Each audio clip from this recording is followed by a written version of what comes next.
Hello everyone, welcome back to my channel. આજના વિડીયોમાં ફરીથી આપણે ઘણી બધી એવી ઉપયોગી ટિપ્સ જોવાના છીએ જે તમને ઘરકામમાં, રસોડાના કામમાં ખૂબ જ ઉપયોગી થઈ શકે છે. તો વિડીયોને એન્ડ સુધી જોતા રહેજો અને વિડીયો પસંદ આવે તો વિડીયોને એક લાઇક પણ જરૂરથી કરજો. ચાલો શરૂ કરીએ વિડીયો. જોઈએ ટીપ નંબર 1. તો દરેક લેડી પાસે ચપ્પલ, સેન્ડલ, મોજડી એવી રીતે અલગ અલગ ફૂટવેર હોય છે. પરંતુ ઘણી વખત આ રીતે સેન્ડલ વગેરે જે એક્સ્ટ્રા હોય તે એમને એમ પડ્યા હોય તો તેનો આ પાર્ટ હોય તે ફોલ્ડ થઈ જાય છે. આ રીતે વળી જતો હોય છે ઘણી વખત. તો શું થાય કે સેન્ડલ હોય તેનો લુક બગડી જાય અને આપણે વ્યવસ્થિત રીતે તેને પહેરી ન શકીએ. તો એવું ન બને એ માટે તમે આ આઈડિયાનો ઉપયોગ કરી શકો. આ રીતે આપણે એક છાપાનો ટુકડો લેવાનો અને તેનો આ રીતે ડૂચો વાળી અને તેને આ રીતે આ પ્લાસ્ટિકવાળા પાર્ટમાં આ રીતે રાખી દેવાનો. જેથી શું થશે કે આ જે સેન્ડલનો આ પાર્ટ હોય, ચપ્પલનો પાર્ટ હોય ત્યાંથી વળશે નહીં અને આ ચપ્પલ કે સેન્ડલ એમને એમ જ રહેશે વ્યવસ્થિત અને આપણે તેને વ્યવસ્થિત રીતે પહેરી પણ શકાશે. તો આ રીતે સાચવી અને ત્યાર પછી તમે તેને બોક્સમાં કે કોઈ પણ કપડામાં આ રીતે વીંટી અને રાખી દઈ શકો છો. ખૂબ જ બેસ્ટ અને યુઝફુલ આઈડિયા છે. હવે જોઈ લઈએ નેક્સ્ટ આઈડિયા. તો અત્યારે શિયાળામાં દરેક લોકો ઘરમાં આ રીતે મોજા પહેરતા જ હોય છે. પરંતુ જ્યારે આ મોજાને વોશ કરવાના હોય, ધોવાના હોય તો આપણે તેને વોશિંગ મશીનમાં કપડાની સાથે ન ધોઈ શકીએ. અને શિયાળામાં પાણી પણ એટલું ઠંડુ હોય કે હાથેથી આ મોજાને આપણે ધોવાનું મન પણ ન થાય. તો આમાં ખૂબ જ મેલ લાગી ગયેલો હોય તો આ મેલને આપણે સહેલાઈથી કઈ રીતે દૂર કરી શકાય. તો તેના માટે એક વાસણમાં થોડું પાણી લઈશું અને તે પાણીને ગરમ થવા માટે રાખીએ. ત્યાર પછી તેમાં 1 ચમચી મીઠું ઉમેરીએ. ત્યાર પછી તેમાં 1 ચમચી સાજીના ફૂલ એટલે કે બેકિંગ સોડા ઉમેરીએ. ત્યાર પછી 1 ચમચી ડિટર્જન્ટ પાવડર એટલે કે જે પણ પાવડરથી તમે કપડાં ધોતા હોય એ પાવડર ઉમેરીએ.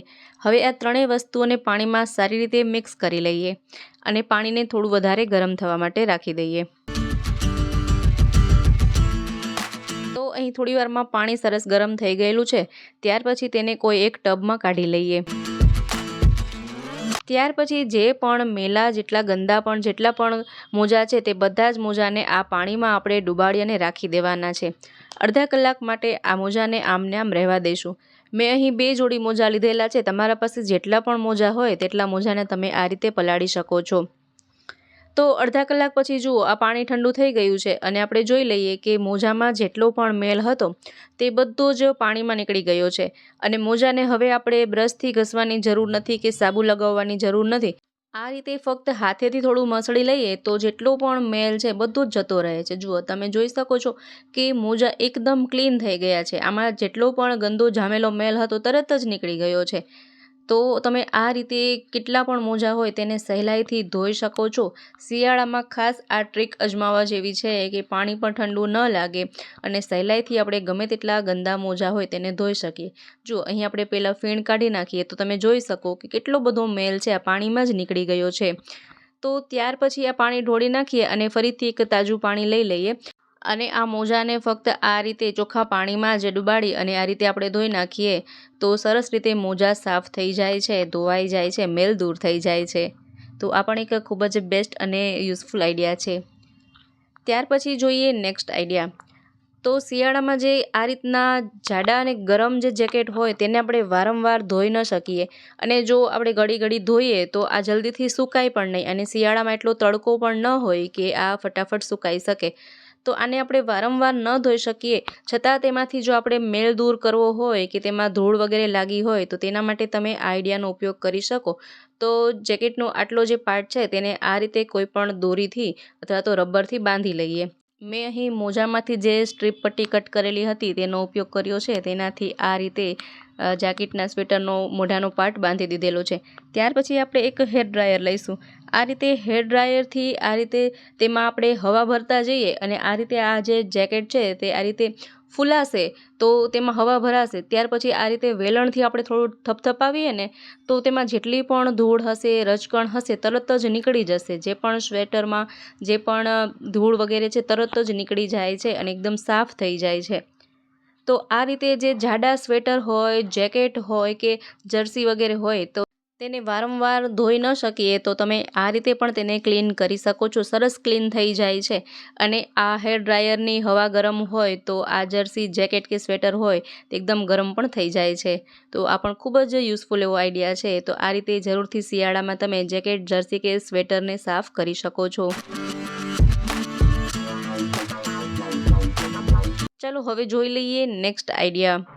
તો આ રીતના જે પ્લાસ્ટિકના હેંગિંગ હૂક આવતા હોય છે તે આપણને ખૂબ જ ઉપયોગી હોય છે. કોઈ પણ વસ્તુને ટીંગાળવા માટે તે ઉપયોગમાં લેવાતા હોય છે અને દરેક ઘરમાં આ રીતના હૂકનો ઉપયોગ થતો હોય છે. પરંતુ આ હૂકની એક ખાસિયત છે કે આને આપણે એક વખત ચોંટાડ્યા પછી તે ત્યાંથી ઉખડતા નથી અને ઉખડી જાય તો ફરીથી બીજી જગ્યાએ તેને ચોંટાડી શકાતા નથી. જો આમાં જે ગમ આપેલો હોય આ રીતે આપણે તેનું સ્ટીકર કાઢીએ તો એક વખત ચોંટાડ્યા પછી તે ફરીથી બીજી વાર ઉપયોગમાં ન લઈ શકીએ. તો આ હૂકને તમે ફરીથી બીજી વાર ઉપયોગમાં કઈ રીતે લઈ શકો તે આઈડિયા જોઈ લેવાના છીએ. તો જુઓ, આનું જે ગમ ખરાબ થઈ ગયું હોય તો ત્યાં તમે આ રીતે ડબલ સાઇડેડ ટેપનો ટુકડો લગાવી શકો છો. આ રીતે 2 સાઇડેડ જે ટેપ આવતી હોય તે લગાડી અને તેને આ રીતે ચોંટાડી શકો છો. આ એકને એક હૂકનો તમે 2 વખત ઉપયોગ કરી શકો છો. તો જ્યારે પણ હૂકનું ગમ જે નીકળી જાય અને હૂક આ રીતે પડી જાય તો તમે ફરીથી આ હૂકને લગાવી શકો છો. ત્યાર પછી જોઈ લઈએ નેક્સ્ટ આઈડિયા. તો શિયાળામાં ઘણા લોકોને પગમાં ચીરા પડવાની, વાઢિયા પડવાની સમસ્યા રહેતી હોય છે. તો તેના માટે આપણે સૌથી દેશી ઉપાય કરી શકાય કે આ રીતે કોઈ પણ તેલ લેવાનું છે. તમે નાળિયેર તેલનો પણ ઉપયોગ કરી શકો છો. આ રીતે આપણે 2 થી 3 ટીપા તેલના લઈશું અને જ્યાં પણ પગમાં વાઢિયા પડે છે ત્યાં આ રીતે આપણે તેલને લગાડી લેવાનું છે. આ રીતે બંને પગમાં તેલ લગાડી લેવાનું. ત્યાર પછી કોઈ પણ મોજા છે તે મોજા પહેરી લઈશું. તો આ પ્રયોગ રાતે સૂતી વખતે આ રીતે પગમાં જ્યાં વાઢિયા પડેલા છે ત્યાં તેલ લગાડી અને આ રીતે મોજા પહેરી રાખવાથી શું થશે કે વાઢિયા પડેલા છે તે થોડા જ દિવસમાં મટી જાય છે અને પગ સરસ રિપેર થઈ જાય છે. અને ફક્ત 6 થી 7 દિવસમાં તમે રિઝલ્ટ પણ જોઈ શકશો. તો ચાલો હવે જોઈએ નેક્સ્ટ આઈડિયા. તો જ્યારે પણ આપણે હેર ડ્રાયર ઉપયોગમાં લઈએ ત્યાર પછી હેર ડ્રાયર આમને આમ પડ્યું હોય તો ઘણો સ્પેસ પણ રોકે અને તેનો વાયર પણ તૂટી જવાની બીક રહે. તો આ વાયરને સરળતાથી કઈ રીતે ફોલ્ડ કરી શકાય? જો પહેલાં વાયરને આ રીતે એક પાર્ટ ફોલ્ડ કરી લેવાનો. ત્યાર પછી બીજો જે પાર્ટ હોય તેને આ રીતે આપણે રાઉન્ડ ફોલ્ડ કરતું જવાનું. ત્યાર પછી આ જે પ્લગવાળો પાર્ટ છે તેને આ રીતે આપણે આમાં ફોલ્ડ કરી દેવાનો, અટેચ કરી દેવાનું. તો સરસ રીતે આ વાયર છે તે સેપરેટ સરસ રીતે સકેલાઈ જશે. હવે તમે આ હેર ડ્રાયરને હેંગ કરી શકો છો. આમાં હેંગ કરવા માટે આ આપેલું જ છે છતાં પણ તમે આમાં વાયર દ્વારા પણ તેને લટકાવી શકો છો, ટીંગાળી શકો છો. આ રીતે પણ તેને આપણે હેંગ કરી શકાય અથવા તો વાયર આપણે જે રીતે વીંટ્યો છે ને તો તમે આ રીતે પણ તેને ટીંગાડીને રાખી શકો છો. તો હેર ડ્રાયર આમ તેમ પડ્યું પણ નહીં રહે અને એક જગ્યાએ વ્યવસ્થિત રીતે તે સચવાઈ પણ જશે. તો આ પણ ખૂબ જ યુઝફુલ આઈડિયા છે. હવે જોઈ લઈએ નેક્સ્ટ આઈડિયા. તો શિયાળામાં જ્યારે પગલૂછણિયા ખૂબ જ ગંદા થઈ જાય તો તેને સાફ કરવા ખૂબ અઘરા થઈ જતા હોય અને પાણી એટલું ઠંડુ હોય ને કે આપણને તેને સાફ કરવાનું મન પણ ન થાય. તો આ રીતે ખૂબ જ ગંદા થઈ ગયેલા પગલૂછણિયાને પણ તમે આસાનીથી સરળતાથી કઈ રીતે સાફ કરી શકો એ આઈડિયા આપણે જોવાના છીએ. તો એક વાસણમાં આપણે થોડું પાણી ગરમ કરવા રાખીએ. અહીં આપણે પાણી એકદમ ગરમ કરવાનું છે કારણ કે પગલૂછણિયા ખૂબ જ ગંદા થયેલા છે. તો પાણી ઉકળી જાય એટલું ગરમ કરી લઈએ. ત્યાર પછી એક મોટા ટબમાં આપણે જેટલા પણ ગંદા પગલૂછણિયા છે તે બધા જ પગલૂછણિયાને આ રીતે એક મોટા ટબમાં રાખી દઈએ. ત્યાર પછી તેમાં 1 થી 1.5 ચમચી જેટલો વોશિંગ પાવડર એડ કરવાનો છે. કપડાં ધોવાનો જે પાવડર હોય, ડિટર્જન્ટ પાવડર હોય તેને આ રીતે આપણે તેમાં એડ કરી દઈએ. ત્યાર પછી તેના પર આ રીતે ગરમ પાણી ઢોળી દઈએ. જેથી શું થશે કે આ પગલૂછણિયા તેમાં પલળવાથી તેનો બધો જ મેલ તરત છૂટી જશે. આપણે પાણીમાં આ પગલૂછણિયાને વ્યવસ્થિત બોળી ન શકીએ એટલા માટે પહેલાં પગલૂછણિયા તેમાં એડ કરી માથેથી પાણી રેડ્યું છે. તો આને આપણે આ રીતે 2 થી 3 કલાક માટે રાખી દઈએ અથવા તો 1 કલાકમાં પણ આમાંથી બધો જ મેલ નીકળી જાય છે. તો અહીં પાણી ઠંડુ થઈ ગયું એટલી વાર સુધી મેં તેને પલળવા દીધેલા છે. તો તમે જોઈ શકો છો કે આમાં જેટલો મેલ હતો તે બધો જ ટબમાં નીકળી ગયો છે. હવે આ પાણીને આપણે ફેંકી દઈએ. તો તમે જોઈ શકો છો કે આ પગલૂછણિયાને ગરમ પાણીમાં બોળી રાખ્યા ત્યાં જ તેનો બધો જ મેલ નીકળી ગયો છે. છતાં પણ એક વખત ફરીથી આપણે ચોખ્ખા પાણીએ તેને ધોઈ નાખીએ. જો આ રીતે તેમાંથી જેટલો પણ મેલ છે ચોખ્ખા પાણીએ કાઢી નાખી, અને જો વધુ પગલૂછણિયા હજુ પણ ગંદા લાગતા હોય તો આ રીતે તમે બ્રશથી પણ ક્લીન કરી શકો. મેલ અહીં બધું જ ઓગળી ગયો છે, તો ફક્ત આ રીતે આપણે થોડું જ બ્રશને રબ કરીએ ને તો પણ મેલ તરત જ જતો રહે છે અને પગલૂછણિયા સરળતાથી સાફ થઈ જાય છે.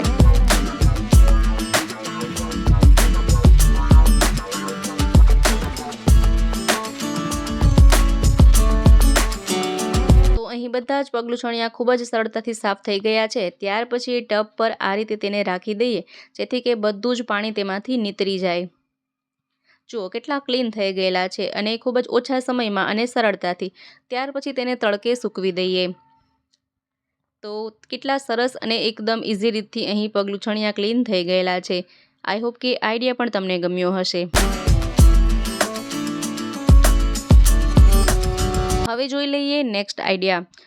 તો જ્યારે પણ આપણે કુકરમાં કંઈ પણ બાફવા માટે રાખીએ, દાળ બાફીએ કે કઠોળ બાફીએ, તો જો વધારે પ્રમાણમાં તેમાં કુકરમાં આપણે તે વસ્તુ એડ કરેલી હોય તો તે ખૂબ જ ઉભરાય, જેના કારણે ઢાંકણ પણ એકદમ ગંદુ થઈ જાય, દાળ વગેરે વાળું થઈ જાય. તો અહીં મેં એક્ઝામ્પલ માટે પાણી લીધેલું છે, અથવા તમે કોઈ પણ દાળ કે બાફતા હોય તેના માટે તમે આઈડિયાનો ઉપયોગ કરી શકો. તો આપણે શું કરવાનું કે જે પણ વસ્તુ બાફવા માટે રાખી હોય તેમાં 2 થી 3 ટીપા જેટલું તેલ ઉમેરી દેવાનું. આ રીતે 2 થી 3 ટીપા તેલ ઉમેરવાથી આમાંથી પાણી જરા પણ ઉભરાશે નહીં, જેથી ઢાંકણ પણ ગંદુ નહીં થાય અને સહેલાઈથી કોઈ પણ વસ્તુ કઠોળ કે દાળને આપણે સહેલાઈથી બાફી શકાય છે. તો આ આઈડિયાનો ઉપયોગ જરૂરથી કરજો જો કુકર ઉભરાતું હોય તો. ત્યાર પછી તેમાં જ આપણે બીજી ટીપ જોઈએ. તો જ્યારે પણ આપણે કુકરમાં કંઈ પણ વસ્તુ 2 થી 3 વસ્તુ સાથે બાફવાની હોય તો આપણે આ રીતના સ્ટેન્ડનો ઉપયોગ કરતા હોઈએ. પરંતુ જો કુકર નાનું હોય તો આ જે સ્ટેન્ડ હોય તે કુકરમાં આવતું નથી. મોટા કુકરમાં આપણે આ સ્ટેન્ડનો ઉપયોગ કરતા હોઈએ. તો જો આ નાના કુકરમાં આપણે 2 થી 3 વસ્તુને સાથે બાફવાની હોય, અથવા તો કોઈ પણ વસ્તુને પાણી વગર બાફવાની હોય અને આ સ્ટેન્ડ તેમાં ન આવતું હોય, તો તેના માટે તમે આ આઈડિયાનો ઉપયોગ કરી શકો. તો અહીં આપણે 2 થી 3 ચમચી લેવાની છે. મેં અહીં વધારે ચમચીનો ઉપયોગ કર્યો છે, ફક્ત 2 થી 3 ચમચી હોય તો પણ ચાલે. આ રીતે ચમચીને આપણે કુકરના તળિયામાં રાખી દેવાની છે. તો આ એક સ્ટેન્ડનું કામ કરશે. અહીં આપણે સ્ટેન્ડની જરૂર નહીં પડે.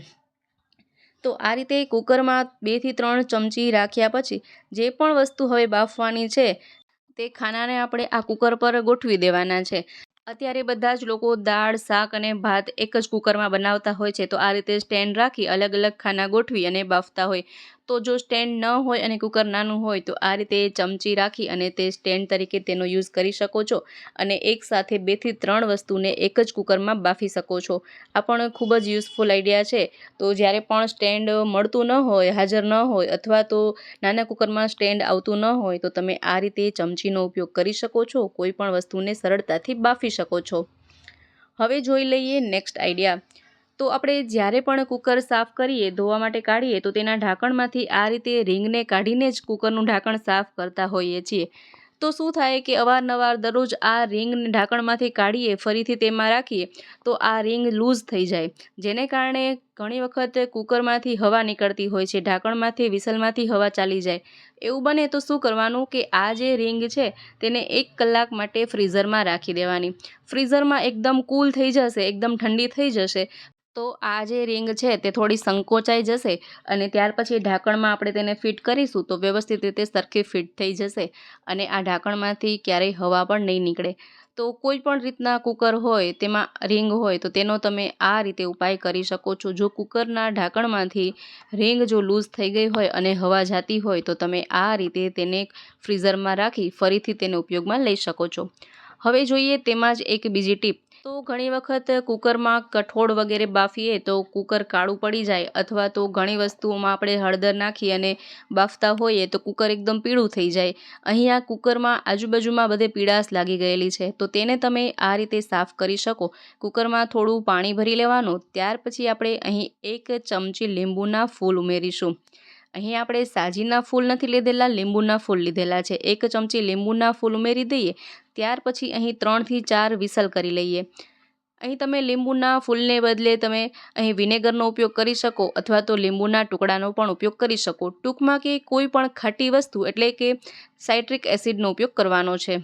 તો 4 વિસલ થઈ ગઈ છે. ત્યાર પછી આપણે કુકર ખોલીને જોયું તો તમે જોઈ શકો છો કે આમાં જેટલી પણ પીળાશ હતી તે બધી જ પીળાશ આ પાણીમાં આવી ગયેલી છે અને કુકર એકદમ સાફ થઈ ગયું છે.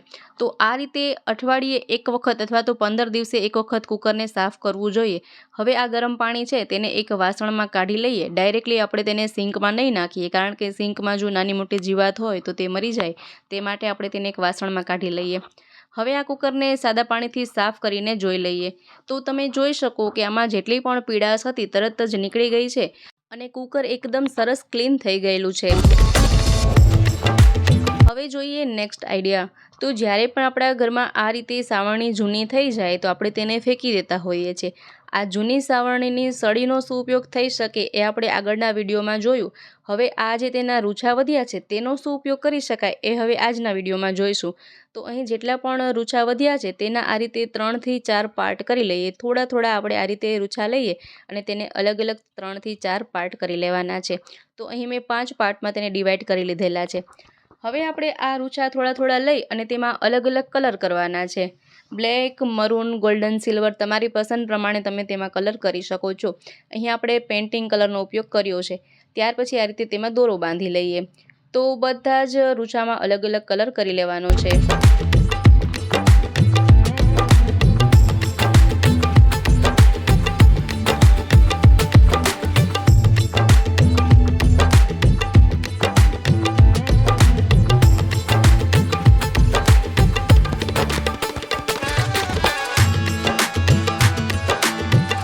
અહીં મેં આ બધા જ રૂછામાં અલગ અલગ કલર કરી લીધો છે. હવે આ બધા જને એકસાથે આપણે બાંધી લઈએ. આ રીતે દોરો બાંધી લેવાનો છે. જો તો કંઈક આ રીતે બનીને રેડી થઈ જશે. ત્યાર પછી આપણે એક પુઠ્ઠું લેવાનું છે. પુઠ્ઠાનો આ રીતે એક લંબચોરસ ટુકડો લઈએ અને તેમાં જે પણ એક્સ્ટ્રા પાર્ટ હોય તે કાપી નાખીએ. હવે આ પુઠ્ઠાનું એક લેયર આ રીતે કાઢી નાખીએ ને તો અંદર સરસ લાઇનિંગવાળો પાર્ટ આપણને મળી જશે. તો આ રીતે તેનો ઉપરનો પાર્ટ કાઢી નાખવાનો છે. તો કંઈક પુઠ્ઠું આ રીતે રેડી થઈ જશે. હવે આ પુઠ્ઠું જે કાપ્યું છે તેને આ રીતે તેના પર ઊંધું ચોંટાડી દઈએ. તો કંઈક આ રીતનું પુઠ્ઠું આપણે લાઇનિંગવાળું પુઠ્ઠું જોઈ છે. ત્યાર પછી આમાં આપણે બ્લેક કલર કરી લઈશું. તમે તમારી પસંદ પ્રમાણે પણ કલર કરી શકો છો. મેં અહીં બ્લેક કલરનો ઉપયોગ કર્યો છે.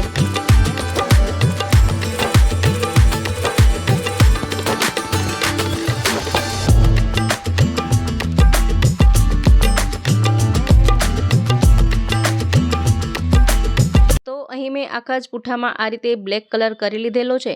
ત્યાર પછી તમારા પાસે જે પણ સાડીની વેસ્ટ લેસ પટ્ટી હોય તે લઈ શકો છો. મેં અહીં સાડીની લેસ પટ્ટી લીધેલી છે અને તેને આ રીતે આપણે ચારે બાજુ ચોંટાડી દઈએ. તો તેના માટે મેં અહીં ગ્લુગનનો ઉપયોગ કર્યો છે.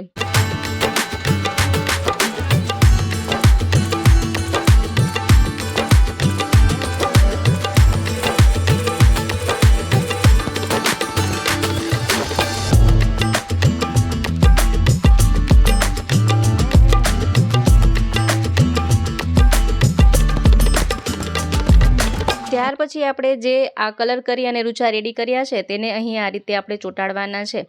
તો અહીં આપણે ગ્લુગનથી ગ્લુ ચોંટાડી અને આ રૂછાને આ રીતે લગાડી દઈએ.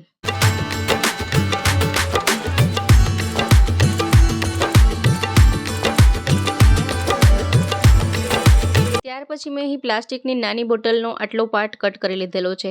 હવે આપણે અહીં પ્લાસ્ટિકની હાફ બોટલ જોઈ છે. તો આ રીતે તેના 2 ટુકડા કરી નાખીએ, 2 પાર્ટ કરી દઈએ.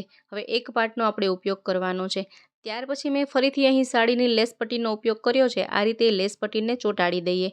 તમારા પાસે જેવી પણ લેસ પટ્ટી હોય તે ચાલે. ત્યાર પછી આ રીતે એક મેં ગોટા ફ્લાવર ચોંટાડ્યું છે. હવે તેને આપણે અહીં આ રીતે ચોંટાડી દેવાનું છે, જેથી કે જે પણ આપણે આ વોલ હેંગિંગ પીસ બનાવી રહ્યા છે તેનું ફિનિશિંગ લુક આવી જાય. તો જો કંઈક આ રીતે વોલ ડેકોર પીસ બનીને રેડી થઈ જશે. ત્યાર પછી આપણે છૂટા છૂટા આ રીતે મોતી ચોંટાડી દઈએ. તમે અહીં કટ મિરરનો પણ ઉપયોગ કરી શકો છો, મોતીનો પણ ઉપયોગ કરી શકો છો. ખૂબ જ સરસ એવું વોલ હેંગિંગ ડેકોર પીસ બનીને રેડી થઈ જાય છે. તો આ રીતે તેને દિવાલ પર જ્યારે ટીંગાડી દઈએ તો જોતાં લાગે જ નહીં કે આપણે વેસ્ટ પુઠ્ઠા અને વેસ્ટ સાવરણીમાંથી બનાવેલું હશે. તો મિત્રો, આશા રાખું છું આજના દરેક આઈડિયાઝ તમને ખૂબ જ પસંદ આવ્યા હશે. કયા આઈડિયા તમને સૌથી વધુ પસંદ આવ્યા મને કમેન્ટ બોક્સમાં જરૂરથી જણાવજો. સાથે જ વિડીયો પસંદ આવ્યો હોય તો વિડીયોને લાઇક કરજો, શેર કરજો, તેમજ અમારી ચેનલ પર નવા હોય, પહેલી વાર ચેનલ પર વિઝિટ કરી રહ્યા હોય તો ચેનલને સબસ્ક્રાઈબ પણ જરૂરથી કરજો। ફરી મળીએ નવા વિડીયોમાં નવા જ આઈડિયા સાથે। ત્યાં સુધી જોતા રહો આપણી ચેનલ બી ક્રિએટિવ।